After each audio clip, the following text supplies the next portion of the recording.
Assalamualaikum warahmatullahi wabarakatuh. Alhamdulillah,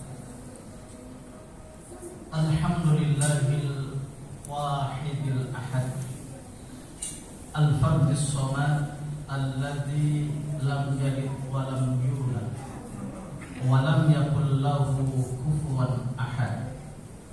Asyhadu an la ilaha illallah wahdahu la syarika lah, syahadatan takun sababun na'imul mu'abbad.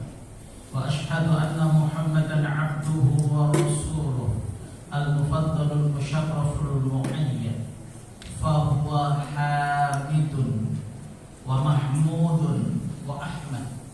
Allahumma salli wa sallim wa barik ala sayyidina Muhammadin wa ala alihi wa sahbihi ma raka'a raki'u wa sajad, amma ba'du.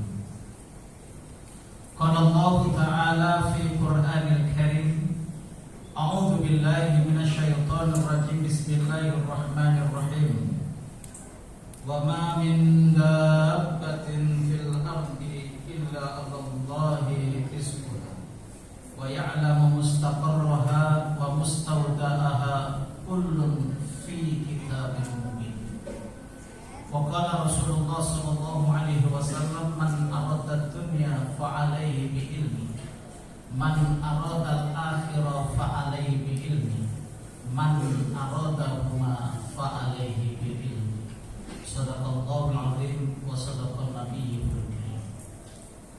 Hadirin kaum muslimin, sidang Jumat yang dimuliakan Allah Subhanahu wa taala. Marilah kita selalu senantiasa meningkatkan kualitas ketakwaan kita kepada Allah Subhanahu wa taala dalam arti imtithalul awamiri wa ijtinabun nawahi, yakni mematuhi perintah-perintah Allah dan menjauhi segala larangan-larangan Allah di dalam hidup kita yang bersifat temporer di alam dunia yang fana ini. Hadirin kaum muslimin rahimakumullah, Allah Subhanahu wa taala telah mengatur segala hidup dan mati pada makhluknya, termasuk jaminan atas rezeki yang diberikan kepada manusia. Maka dari itu pada kesempatan yang berbahagia ini akan saya sampaikan tentang rezeki Allah Subhanahu wa taala. Bayangan kita ketika kita mendapatkan rezeki sangat bahagia, tetapi ketika kita tidak mendapatkan rezeki, kita susah atau galau. Namun pada pandangannya seharusnya rezeki itu dipandang dengan global, dipandang dengan luas. Karena ada mindset pada diri kita bahwa rezeki itu berbentuk uang. Padahal banyak rezeki yang diberikan oleh Allah, termasuk pada diri kita, yakni kesehatan. Firman Allah surat Hud ayat 6. Allah berfirman, "Wa ma min dabbatin fil ardi illa 'alallahi rizquha wa ya'lamu mustaqarraha wa mustawda'aha, kullun fi kitabin mubin." Dengan terjemahan bebas, dan tidak ada satupun yang melata di muka bumi ini yang tidak diberikan oleh Allah Subhanahu wa taala rizkinya. Dan Allah Subhanahu wa taala mengetahui bahwasanya rezeki itu tersimpan dan berdiam. Sesungguhnya kullun fi kitabin mubin, semua itu tertulis dalam kitab Allah Subhanahu wa taala yang nyata. Satu gambaran buat kita. Ketika di zaman Imam Syafi'i ada muridnya datang kepada Imam Syafi'i. Ya Imam Syafi'i, bahwasanya rezeki yang aku pakai setiap hari itu kurang. Padahal pada saat itu gaji saya itu 500 dirham, tidak cukup untuk satu bulan. Si murid itu mengeluh kepada Imam Syafi'i, Apa kata Imam Syafi'i? Kalau demikian kurangilah 500 dirham dikurangi berapa ya Imam Syafi'i? 400 dirham saja. Jadi besok itu kamu belanja 500, yang tadinya 500 dirham menjadi 400 dirham. Pandangan saham Imam Syafi'i, murid Imam Syafi'i, 500 dirham saja kebutuhannya tidak dicukupi, apalagi dikurangi 100 dirham menjadi 400 dirham. Tapi apa kata gurunya? Dilaksanakan sang murid itu. Dibawalah setiap bulan. Ternyata tidak cukup juga belanja 400 dirham. 500 dirham tidak cukup, apalagi 400 dirham. Datang kepada Imam Syafi'i, ya guru, ternyata tidak cukup juga. Uang 500 dirham saja itu tidak cukup, apalagi 400 dirham. Kata Imam Syafi'i, kurangi lagi 100 dirham. Di dalam pikiran murid tambah galau.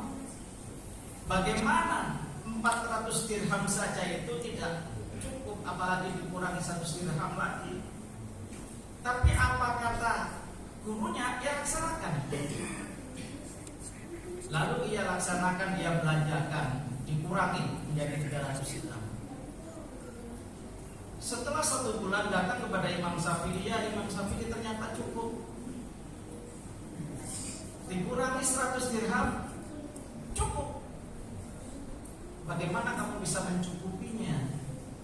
Ketika saya mempunyai uang banyak, saya itu belanja berbagai macam, sehingga lupa, sehingga habis semuanya. Tapi ketika saya mempunyai uang yang sedikit ini, saya berhemat sedikit demi sedikit, ternyata cukup, bahkan saya bisa menabungnya.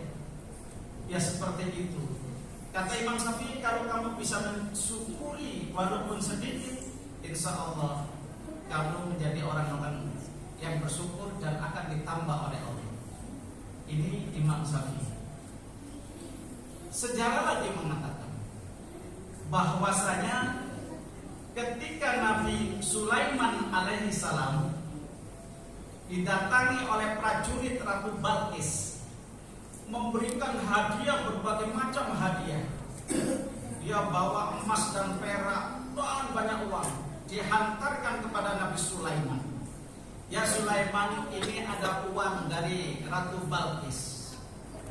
Kata Nabi Sulaiman, saya akan tolak itu. Kalau ini walaupun hadiah akan saya tolak. Karena ada tendensi lain, saya tidak menyukai. Rezeki Allah itu lebih luas daripada ini. Akhirnya dengan kekecewaan, prajurit itu kembali kepada Ratu Balqis dan kecewalah Ratu Balqis. Tetapi suatu ketika Nabi Sulaiman itu didatangi prajurit semut, memberikan satu hadiah, yakni menghadiahkan gula. Bayangan kita ini gulanya kayak apa? Dihantarkan kepada Nabi Sulaiman. Ketika diambil Nabi Sulaiman dan dicicipi oleh Nabi Sulaiman, mengatakan, betapa nikmat gula yang kau berikan wahai semut.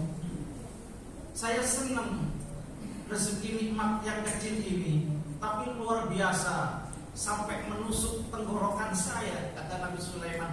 Nikmat sekali. Harta yang begitu banyak ditolak Nabi Sulaiman, tapi gula yang kecil diambil oleh Nabi Sulaiman alaihissalam. Kecil kalau itu merupakan kebahagiaan kita, ya gak apa-apa. Maka hadirin kaum muslimin rahimakumullah, ini adalah gambaran refresh kita. Kita bisa mengkoreksi dan bisa menilai diri kita. Saya pernah ngaji bahwa rezeki itu dibagi menjadi 3. Satu yang dikatakan rezeki maksud, ada yang satu rezeki maksud, kedua rezeki mamluk, dan ketiga rezeki maupun. Apa rezeki maksud itu? Rizki maksum itu adalah rizki yang diberikan oleh Allah Subhanahu wa Ta'ala berupa makanan. Kalau kita ini tidak makan, kita akan mati. Itu namanya rizki maksum. Jadi rizki yang diberikan oleh Allah Subhanahu wa Ta'ala yang kita makan untuk tubuh kita, itu namanya rizki maksum.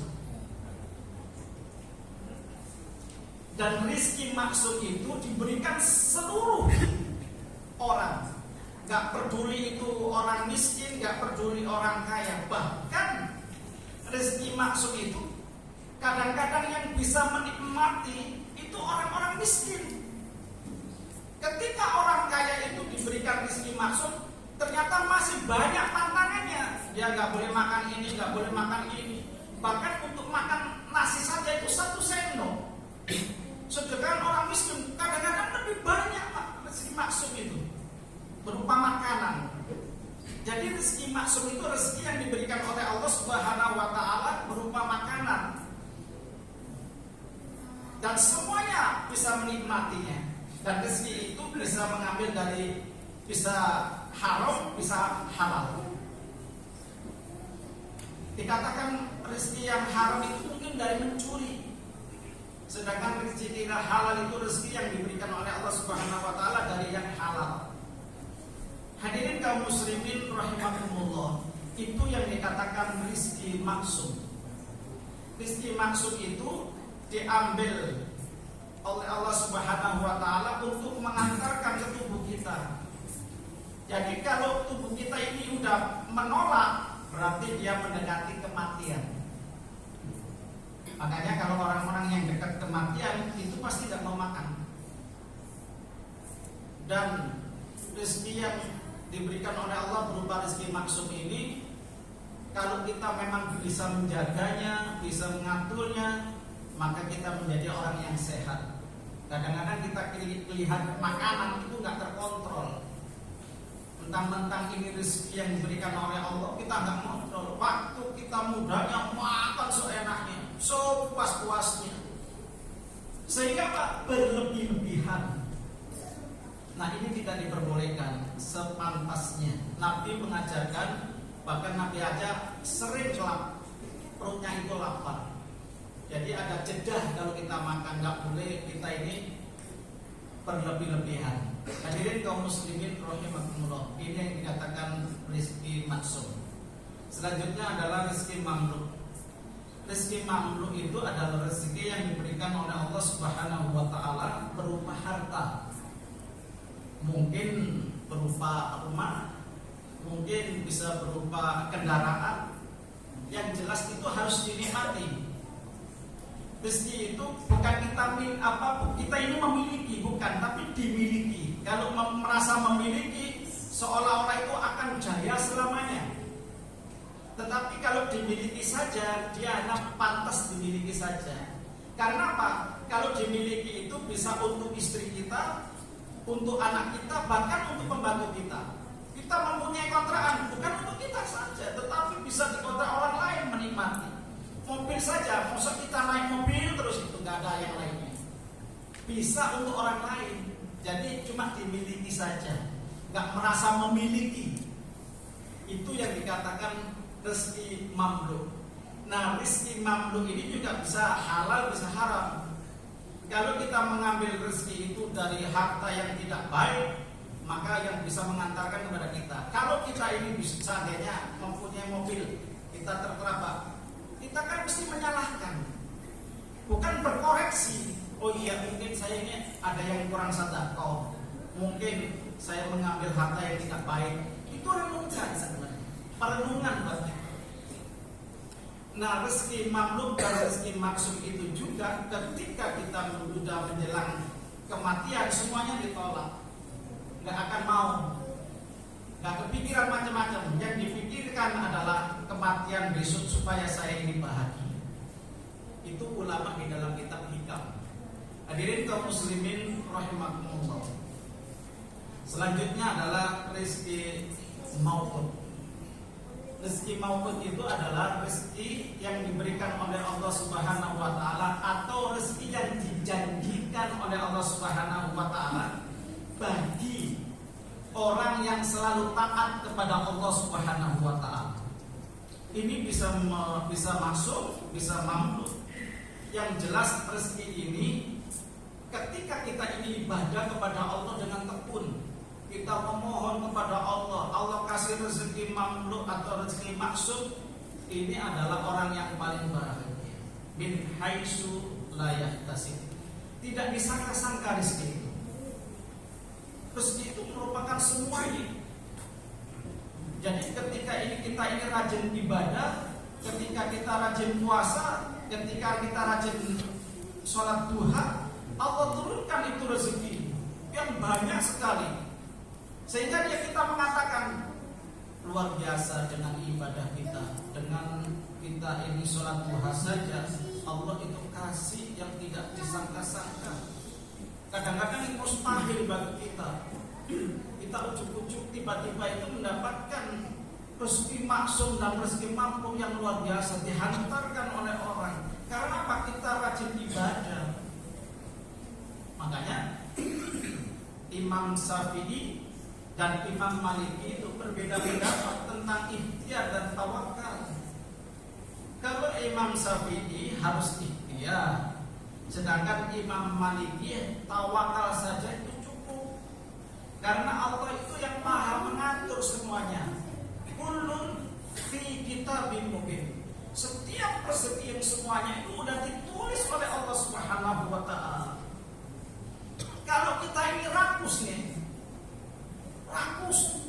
mencari harta, mencari itu, tidak tawakal kepada Allah, tidak ibadah kepada Allah Subhanahu wa taala, nanti ketika menjelang usia tua, itu uang kembali kepada kita. Mungkin kita itu berobat sampai habis. Kata ahli tasawuf, from to zero, kembali kepada nol. Jadi harta itu nanti kembali kosong. Semuanya dihabiskan oleh Allah Subhanahu wa taala ketika menjelang usia tua. Untuk berobat, seandainya kita memiliki harta 1 miliar, nanti menjadi kosong untuk berobat terus 300 juta, 300 juta, 300 juta, 100 juta, akhirnya kembali nol. Itu di dalam ahli tasawuf. Ini kita ngaji tasawuf. Jadi hendaklah kita dekat kepada Allah Subhanahu wa taala. Baik itu rezeki maksud, rezeki mamluk, dan rezeki maut, semuanya dari Allah Subhanahu wa taala, yang semuanya itu bisa mengantarkan kita menjadi orang yang sehat, orang yang kuat, orang yang selalu tawakal kepada Allah Subhanahu wa taala. Inilah sedikit yang saya dapat sampaikan tentang rezeki Allah Subhanahu wa taala. Bahwa rezeki itu semuanya sudah ditulis oleh Allah. Kita cari nggak ketemu, akhirnya kita di rumah ketemu. Kadang kita mencari terus, akhirnya ketemu. Berkali-kali kita mencari. Itu namanya ikhtiar dan tawakal. Suatu saat kita membahas ikhtiar dan tawakal para ulama. Barakallahu li wa lakum fil Qur'anil azim wa nafa'ani wa iyyakum bima fihi wa dzikril hakim wa taqabbalallahu minna wa minkum tilawatahu innahu was-sami'ul 'alim. Aqulu qawli hadza wastaghfiru wa lakum innahu wal ghafurur rahim. Alhamdulillahi hamdan katsiran kama amara. Asyhadu an la ilaha illallah wahdahu la syarika lahu irghaman liman jahada wa kafara. Wa asyhadu anna Muhammadan abduhu wa rasuluh sayyidil abrar wa sayyidil khalaiqi wal bashar wa ala alihi wa ashabihi masabihil ghurur amma ba'du. Fa ya ayyuhal hadirun ittaqullaha haqqa tuqatih wa la tamutunna illa wa antum muslimun wa'lamu anna Allah subhanahu wa ta'ala amarakum bi amrin bada'a fihi bi nafsihi wa sanna bi malaikatihi bi qudsihi. Faqala ta'ala fi Qur'anil Karim, a'udzu billahi minasy syaithanir rajim. Bismillahirrahmanirrahim. Innallaha wa malaikatahu yusholluna 'alan nabi. Ya ayyuhalladzina amanu shallu 'alaihi wa sallimu taslima. Allahumma shalli wa sallim wa barik ala sayyidina Muhammadin wa ala alihi wa sahbihi ajma'in. Warḍallahumma ala khulafa'i rasyidin sayyidina Abu Bakr wa Umar wa Utsman wa Ali wa ala baqiyatis sahabati wat tabi'in wa tabi'in tabi'in wa man tabi'ahum bi ihsanin ila yaumiddin wa alaina ma'ahum bi rahmatika ya arhamar rahimin. Allahumma ighfir lil muslimina wal muslimat wal mu'minina wal mu'minat al ahya'i minhum wal amwat innaka sami'un qaribun mujibud da'wat ya qadiyal hajat. Allahumma shalli salatan wa salaman tujiruna biha minan nar wa tudkhilnal jannata ma'al abrar. Allahumma tub alaina qabla al-maut warhamna 'inda al-maut